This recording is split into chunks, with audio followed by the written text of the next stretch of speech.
Kaway-kaway yung mga solid kapuso dyan. Kumusta kayo? Speaking of kapuso, for today's video guys, dahil napanood ko sa TV itong Isa sa Puso ng Pilipino, ang bagong station ID ng GMA Network. Although hindi ko siya ganong nahimay during the 24 oras. Pero eto, buti lang pinost nila ito sa comment nila. And for today's video guys, gawan natin ng reaction video to. And let's see kung ano ba yung mga pagbabago nung mga dating station ID nila and yung bagong release na station ID ngayon. Samahan niyo ako guys. I'm CJ, your man of letters. Gumagawa ako dito guys sa mga reaction videos and commentaries. So kung gusto mo mga content na ganito, don't forget to subscribe. And yeah, simulan natin to guys at samahan niyo ako. Let's go! And here's the 2024 GMA station ID titled Isa sa Puso ng Pilipino. From the title, parang may dalawang meaning, di ba? Let's see. Panoorin natin to guys. And the building, di ba? So, kayong kalangitan. Kalangitan shot. Ah, ang tara niyo pa ipa-orchestra sila. Ding dong. Marian. So, talagang entrada nila dito. Parang bigay-pugay na rin sa primetime king and queen nila. Dong yan.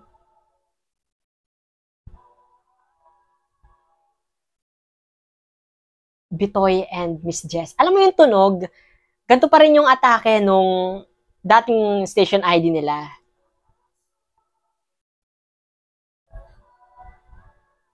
Alden. Okay. Ganda sa tenga nung music. Julie. Heart. Oh, yung mga public affairs pillars. Taray. Talagang inilagay nila dito si Bea, no? Although, ilang years na ba sa Kapuso Network si Bea? I forgot na. Kailan ba siya nag-renew? Or kailan ba siya pumirma ng kontrata? Pero look, di ba? Parang priority talaga itong si Bea dito. Parang A-star ni GMA. Okay. Miss Mel. Aray, yung mga ano talaga, no? Yung mga tinatawag nating loyal kapuso, yung mga pinapakita nila. Unang hirit. Oh, sino tong mga to? Si Rian ba tong nasa gitna? And si Glyza? Ah, wait lang, di ko namumukaan. Rian, Glyza, and Rabia? Okay. Gabi. Wait! Sana binigyan din ng spotlight. I mean, yung mag-isa, si Rian and si Glyza. Kasi deserve nila yung, alam mo yun, di ba? Yung, well, yung spot na solo, ganon. Parang ginawa ito kay Gabi, oh. Solong-solo niya.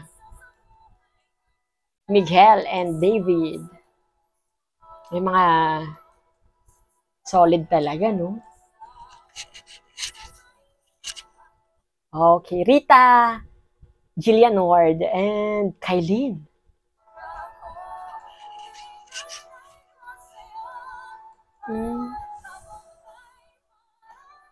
Sanya? Shit, gusto ko mapakinggan yung full version ng song. Well, hindi ako makapag-focus sa mga artista. Narinig ko yung new song nila. Ang ganda. Gusto ko yung bagong atake.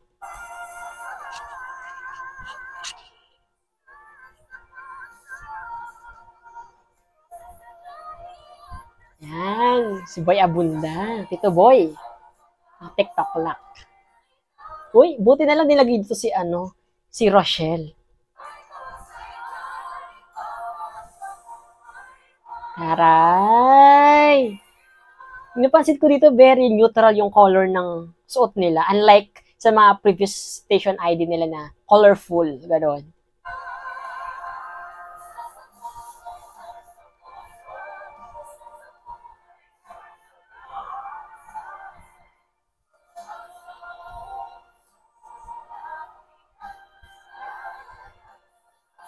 I love the message.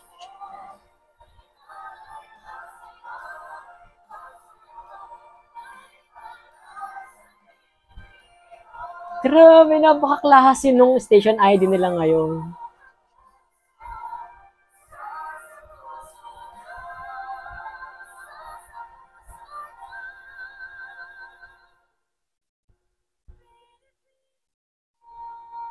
Shucks.